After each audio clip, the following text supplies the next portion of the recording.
Okay, converting scientific notation to and from decimals. And we will be doing a little bit of rounding as well. So, to convert this in scientific notation, the decimal has to be between the first number and the second number. So between the 1 and the 2.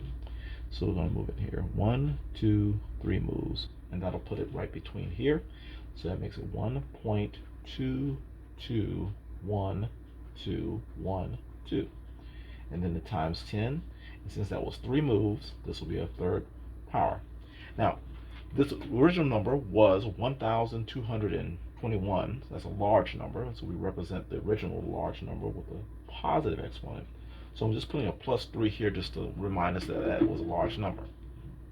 Now, we want to keep the 1 and the 2 essentially of these terms here. So we're going to look behind the 2. And behind the 2, we have another 2. If this number here is a 5, 6, 7, 8, or 9, then we can round this up. That's a round up number.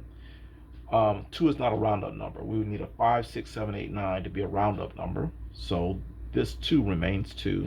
So we'll make this 1.2.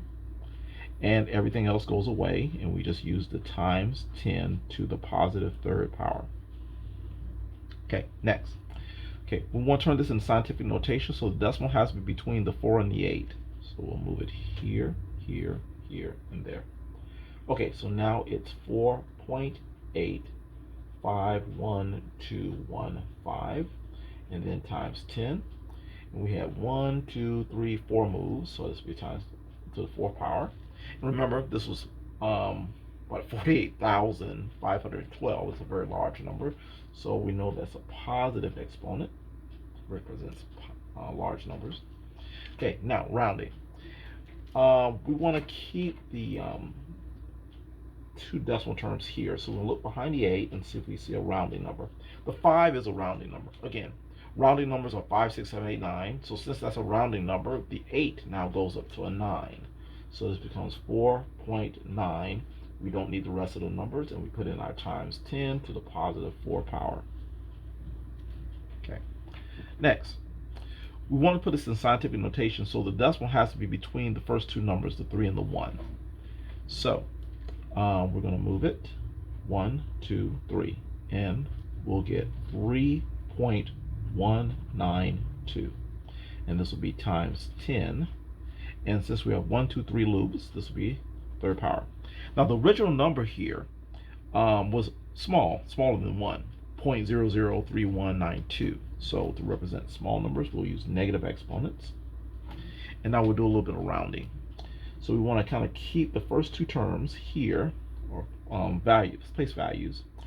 And behind the 1, we said 9. 9 is a round-up number. 5, 6, 7, 8, 9 are all round-up numbers. So we'll round up the number 1 to a 2. So this will be now 3.2. We don't have to write any of that. And then times 10 to the negative third power. Okay, next. We want our decimal to be between the 6 and the 5 to turn into scientific notation. So we'll move it here, here, here, and then there. So now it becomes a 6.554 times 10. And then we have 1, 2, 3, 4 moves. So that's the 4th power.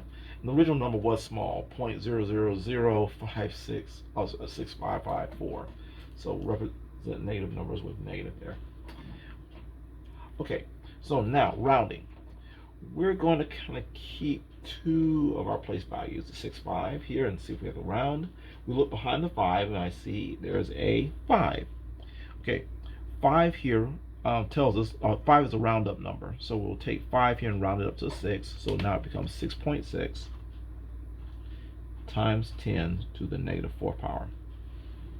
Okay, now we want to convert this into a decimal. This is scientific notation. So we're going to take I'll put the 8.18 right here in the middle. And this means we have to move it 3 times, but make it larger. Positive means larger. So to make this larger, the decimal has to go this way. So it's 81. Move it a second time, it gets larger. Add a 0, and now it's larger. So the final number is 8180. Next, we have a negative 3 here. So this number right here has to be smaller. So we're going to write down 8.18, and we're going to start making it smaller and move it 3 times. So this is 1 time. Add a 0, we get twice.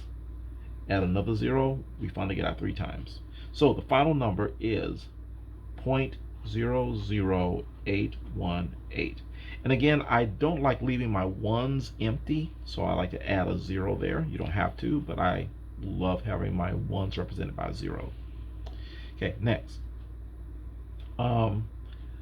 This number here is a 5.0005. And we're going to move the decimal 1 time and make it larger because that's a positive 1. So the decimal is going to move 1 time. It's going to move here. So this becomes a 50, which is 50.00, and then the 5. Okay, and finally here, this number is 2.05, and that's a negative 1. So we're going to make it smaller. So that means it needs to go this way to the left. Okay, so make it smaller. I'll move it here, so it becomes a point. Move this up a little bit.